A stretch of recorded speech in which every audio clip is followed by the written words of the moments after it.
क्या कर रहे थे हम लोग हम लोग करते एसिड बेस सॉल्ट कर रहे थे और कई क्लासेस हो गए एसिड बेस सॉल्ट पे। आगे हम लोग देखने जा रहे हैं पीएच स्केल। अगला जो टॉपिक हम लोग करेंगे वो है पीएच स्केल।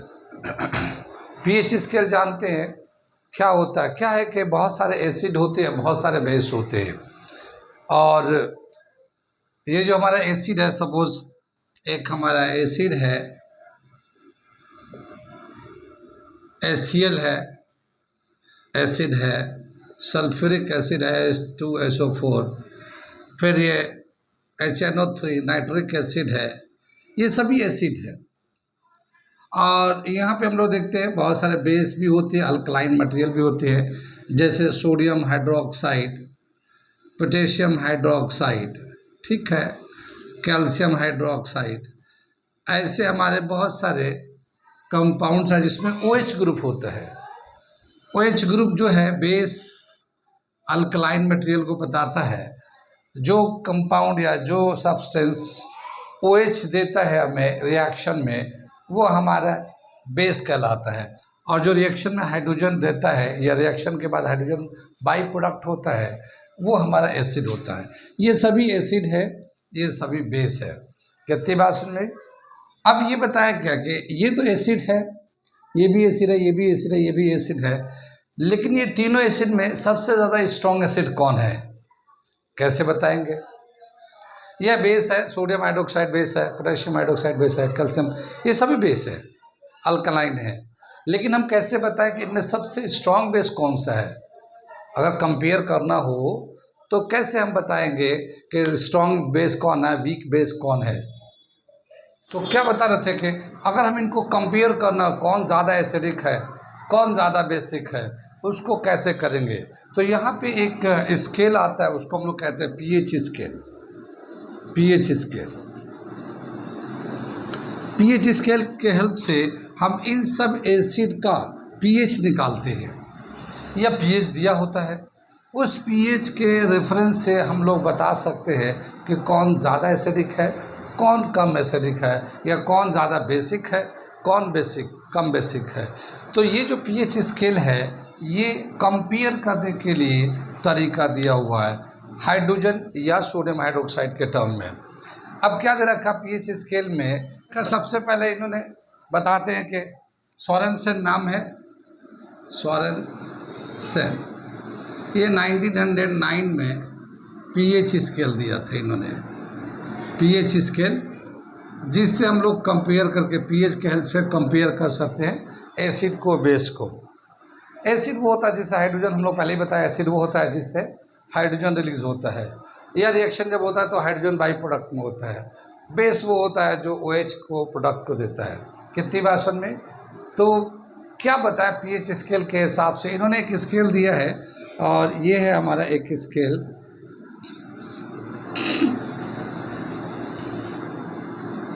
ये कलर बेस्ड है। क्या बताया कि ये जो यूनिवर्सल इंडिकेटर है, यूनिवर्सल इंडिकेटर है,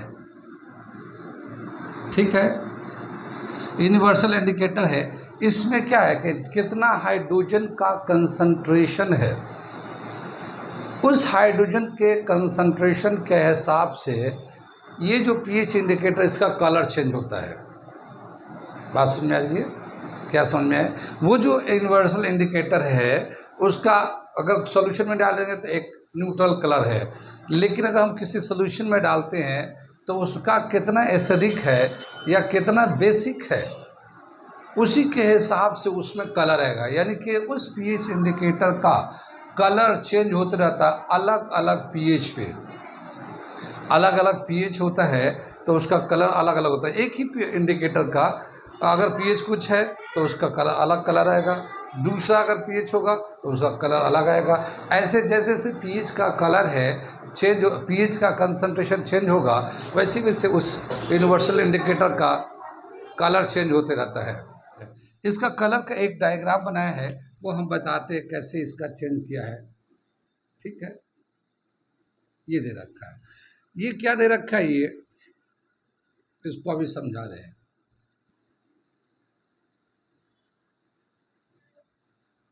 यहाँ पे जो पीएच है, पीएच अगर 7 है, 7 है तो ये न्यूट्रल है,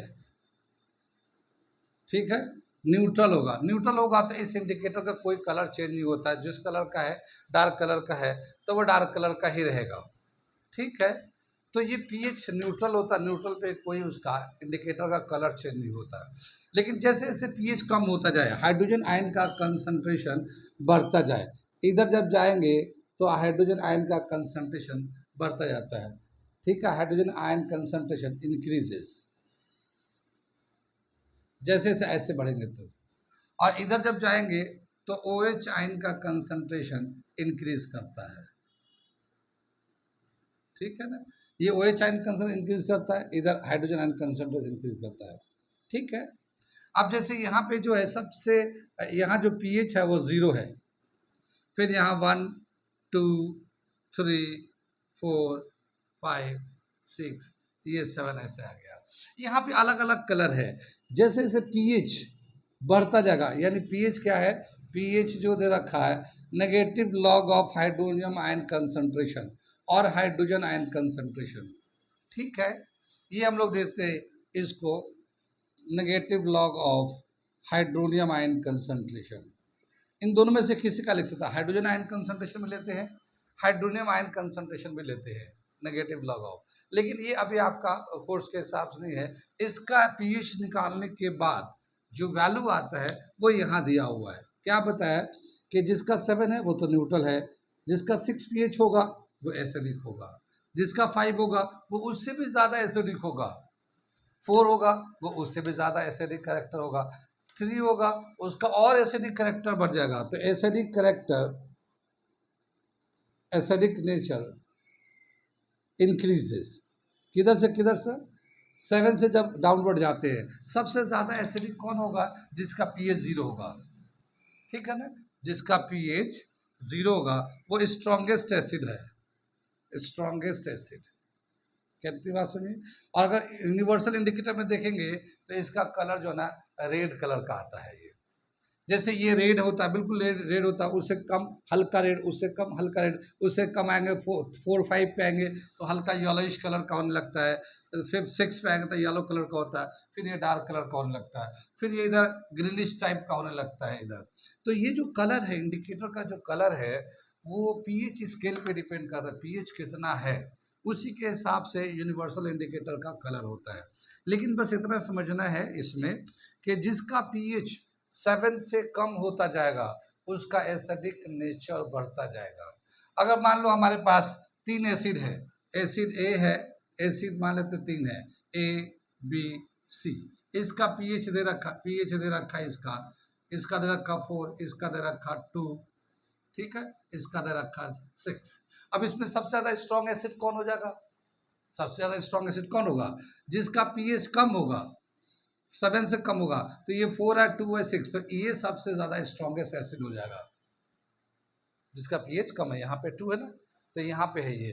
तो जैसे जैसे इधर जाएंगे पीएच का स्केल बढ़ता जाएगा, एसिडिक नेचर बढ़ता जाएगा। तो अगर मान लो 3 एसिड है A B C, तीनों का पीएच दे रखा है 4 2 6, तो सबसे स्ट्रॉन्ग एसिड जिसका पीएच 2 है, ठीक है। तो इस तरह से हम लोग, अब हम कंपेयर करके बता सकते हैं कि कोई भी एसिड दिया हुआ 2 3 4 एसिड दे रखे हैं तो हमें सब पता है कि ये सब एसिड है, लेकिन कौन ज़्यादा स्ट्रॉन्ग है या कौन वीक एसिड है उसके पीएच से हम बता सकते हैं, पीएच स्केल को बता देख के बता सकते हैं। कितनी बात सुन में, ऐसे ही क्या बताया कि पीएच स्केल 7 से अगर ज़्यादा होने लगता है, जैसे 8 है, 9 है, 10 है, 11 है, 12 13 और ये 14, ठीक है, ये 14 तक जो मैक्सिमम जाता है वो 14 तक जाता है। तो ये अगर इधर जब जाते हैं तो basic nature increases, basic nature increases, ठीक है, जिसका पीएच 7 से ऊपर जाएगा, 8 है, 9 है, 10 है, सब बेसिक होने लगेंगे, अल्कलाइन सोल्यूशन होने लगेंगे। अब क्या बताए कि मान लो 3 बेस दे रखा है, जैसे 3 बेस दे रखा है, बेस दे रखा है, यहाँ पे मैं लिख लेता हूँ, और ये पीएच दे रखा है इसका, कितनी बात सुनिए, बेस दे रखा है 8 है, 10 है, 14 है, ठीक है, ABC ले लेता हूँ मैं, ABC, 10, 12, 14। अब इसमें सबसे ज़्यादा बेस कौन, बेसिक नेचर का कौन होगा, अल्कलाइन नेचर का कौन होगा, सबसे स्ट्रॉन्गेस्ट बेस होगा सी, क्योंकि इसका पीएच है 14।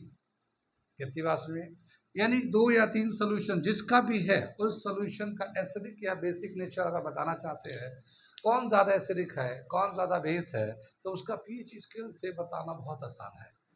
कितनी बात सुनिए, यहाँ तक कुछ समझ में आ रहा है। क्या है कि कोई भी सोल्यूशन होता है, एसिड हो या बेस हो या न्यूट्रल हो, अगर एसिडिक है तो कौन ज़्यादा एसिडिक है, बेसिक है तो कौन ज़्यादा बेस है या कौन कम बेसिक है, वो पीएच स्केल से बताया जा सकता है। और ये पीएच स्केल सोरेनसन ने दिया है।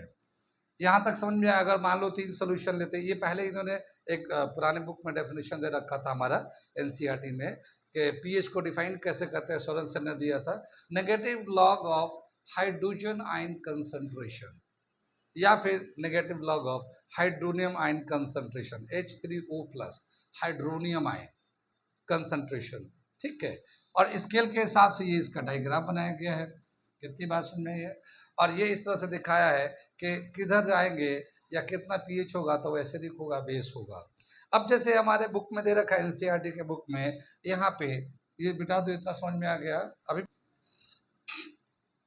अब जैसे एनसीईआरटी में दे रखा हमारा यहाँ पे कि एक हमारा स्टमक के अंदर गैस्ट्रिक जूस होता है, गैस्ट्रिक जूस ये स्टमक के अंदर मिलता है, और ये एचसीएल की वजह से एसिडिक होता है। किसकी वजह से, एचसीएल की वजह से। हमारे स्टमक में जो है जो भी हम लोग खाना खाते हैं डाइजेस्ट होता है, तो हमारे एक ग्लैंड से एचसीएल सीक्रेट होता है, और वो पूरा ही एसिडिक मीडियम हो जाता है।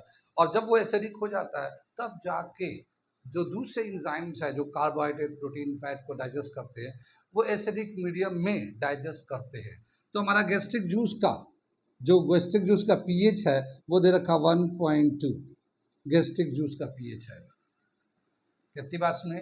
ऐसे हमारा लेमन जूस होता है, लेमन जूस, लेमन तो पे देखा ही होगा, लेमन जूस का दे रखा है, लेमन जूस का पीएच है, पीएच और लेमन जूस 2.2 दे रखा है। ये 2.2 होता है लेमन जूस का। ये इस तरह से याद रखिए क्योंकि कभी कभी ये पूछता रहता है। अब जैसे हमारा ब्लड है, ब्लड का पीएच होता है, ब्लड का पीएच है 7.8, ये स्लाइटली अल्कलाइन होता है। 7 पे तो न्यूट्रल होता है, 7.8 अल्कलाइन होता है, तो स्लाइटली अल्कलाइन होता है ब्लड का। या प्योर वाटर का भी यही होता है, प्योर वाटर, प्योर वाटर का भी पीएच यही होता है हमारा। ठीक है, एक दे रखा है मिल्क ऑफ मैग्नीशिया, यहाँ पे दे रखा है मिल्क ऑफ मैग्नीशिया, इसका पीएच दे रखा है 10 है पीएच। कितनी बात सुनी, ये बेसिक है, मिल्क ऑफ मैग्नीशिया बेसिक है। इसी तरह से हमें दे रखा है सोडियम हाइड्रोक्साइड का पीएच, सोडियम हाइड्रोक्साइड का पीएच दे रखा है, वो दे रखा 14। यानी सबसे स्ट्रॉन्गेस्ट पीएच होता है या सबसे स्ट्रॉन्गेस्ट बेस होता है वो है सोडियम हाइड्रोक्साइड, इसका पीएच 14 है। कितनी बात में, ये एनसीईआरटी के बुक में डायग्राम बनाकर उसके नीचे दे रखा है, मैं ये इधर अलग अलग लिख के दिखा दिया, इस पे बनना ज़्यादा मुश्किल है। कितनी बात सुन, तो ये जो दिए हुए पीएच है उस बुक में, ये तो ज़रूर याद कर लेने के लिए, ये कुछ भी पूछ सकते हो, एनसीईआरटी का किसी भी पॉइंट से कुछ भी पूछा जाता है। इसीलिए मैं एक एक पॉइंट को, एक एक लाइन को, चाहे येलो में हो, चाहे ब्लू में हो, चाहे पिंक में हो, हर पॉइंट को मैं हाईलाइट करता हूँ। ठीक है, आगे चले, पीएच समझ में आया, पीएच क्या होता है, क्या इसका एडवांटेज है, किस तरह से बताते हैं। अब थोड़े से सवाल हम लोग देखते हैं कि इसी पीएच के बेस पे, और इसके बाद ये टॉपिक कंप्लीट हो जाएगा, इसका हम थोड़ा सा देखते हैं। अब ये बताना है थोड़ा सा आपको सवाल, मैं थोड़ा सा एक दो सवाल पूछता हूँ। यहाँ पे 4 सॉल्यूशन ले लिया हम लोगों ने, ए, ये कंपाउंड्स है ABCD। ठीक है, ये 4 कंपाउंड है, इनका पीएच दे रखा है, ये कितना दे रखा, 5, 3, 10, 14, ये इनका कंपाउंड दे रखा है, ये इसका पीएच दे रखा है। अब हमसे बताया कि इसमें सबसे स्ट्रॉन्गेस्ट एसिड कौन सा होगा, इनमें से कौन सा कंपाउंड है जो सबसे स्ट्रॉन्गेस्ट एसिड होगा। अब स्ट्रॉन्गेस्ट एसिड का पीएच क्या होता है, 7 से लेस देन 7 होता है। जैसे 7 से नीचे जाएंगे वैसे वैसे एसिडिक नेचर बढ़ता जाता है।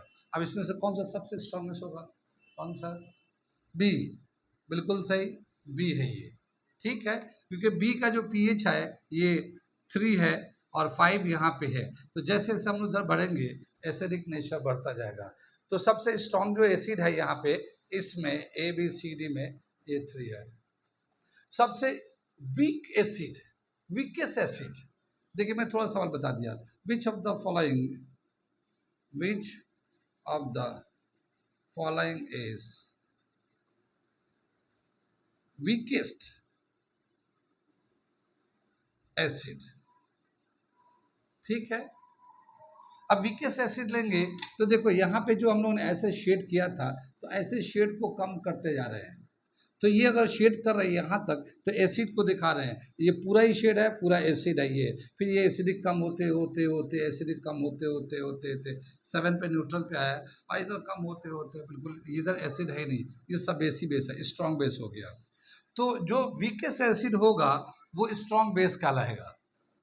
वीकेस्ट एसिड का मतलब क्या हुआ, जो सबसे स्ट्रॉन्ग बेस होगा वो वीकेस्ट एसिड होगा, जो वीकेस्ट एसिड होगा वो स्ट्रॉन्ग बेस कहलाएगा। बात समझ आ रही है। सो वीकेस्ट एसिड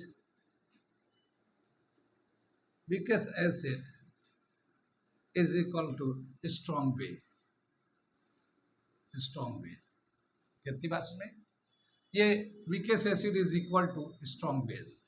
अब स्ट्रॉन्ग बेस इसमें से कौन सा बेस होगा, जो स्ट्रॉन्ग होगा ये जिसका पीएच 14 होगा, ठीक है।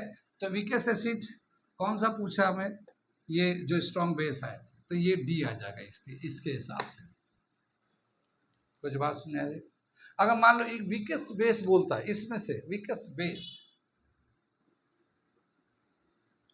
बेस इनमें से बताइए। वैसे तो स्ट्रॉन्ग एसिड लेते हैं हम लोग, weakest base is equal to strong acid,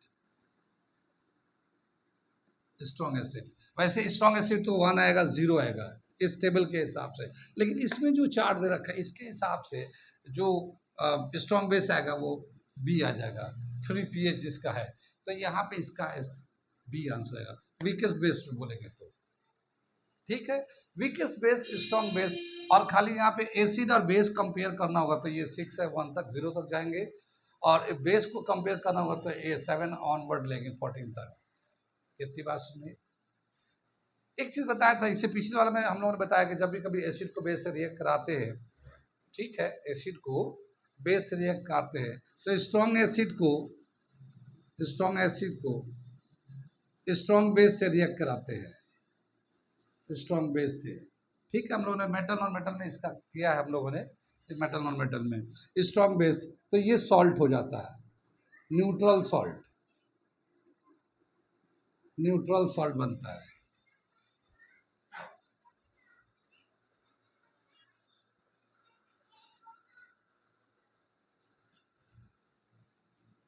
ठीक है ना। स्ट्रॉन्ग एसिड जैसे मान लो जिसका पीएच 7 है, एसिड की तरफ से बेस की तरफ से भी जब मिलाएंगे तो वो हमारा सॉल्ट बन जाएगा, न्यूट्रल हो जाएगा। लेकिन स्ट्रॉन्ग एसिड है, वीक बेस, अगर इसको हम रिएक्ट कराते हैं तो हमें ये देगा सॉल्ट, मगर ये एसिडिक सॉल्ट होगा, एसिडिक सॉल्ट। क्या आप समझ में आइए कि स्ट्रॉन्ग एसिड है ना, तो एसिडिक का यानी हाइड्रोजन आयन कंसंट्रेशन अभी भी डोमिनेट रहेगा। मान लो ये इसका पीएच जो है ना 3 है स्ट्रॉन्ग के लिए, और ये जो है 10 है, ठीक है, तो ये यहाँ पे 10 बाई यहाँ से यहाँ तक हुआ, और ये 3 है, स्ट्रॉन्ग एसिड हो गया। इसको कंपेयर में 3 डिजिट का है, 1 2 3 डिजिट, यहाँ पे 4 है, 1 2 3 4, ठीक है ना। तो 4 का मतलब क्या हो, 10⁴ ऐसे लेते हैं यहाँ पे ये 7 से आगे जाके 1 2 3 10⁻³ ऐसे लेंगे हम। ये जो डिफरेंस है पॉइंट्स का, ये पावर का होता है बेसिकली। एक मिनट, एक क्वेश्चन और करता हूँ, पहले मैं इसे कर देता हूँ। ये जो है तो वीक बेस होगा तो एसिडिक होगा, ये एसिडिक सॉल्ट हो जाएगा। ऐसे ही बोला क्या, अगर मान लो हमारा वीक एसिड है, weak acid plus strong base, ठीक है ना, तो ये जो सॉल्ट बनेगा बेसिक सॉल्ट हो जाएगा, बेसिक सॉल्ट। ये बेस डोमिनेंट रहेगा इसका। कितनी बात सुनिए, आगे चले पीछे चले। यहाँ पे तो हम लोगों ने एसिड बेस को दिखा रहे थे, कंपेयर करा थे कौन एसिड है कौन बेस है। यहाँ से एसिड है, यहाँ से बेस है, 7 से कम होगा एसिड, 7 से ज़्यादा होगा बेस। यहाँ से हम लोगों ने देख रहे थे कि कौन एसिड है कौन बेस है, कौन स्ट्रॉन्ग है कौन वीक है। ठीक है, यहाँ पे एक चीज़ और हम एक चीज़ और बता देते हैं एसिड बेस पे।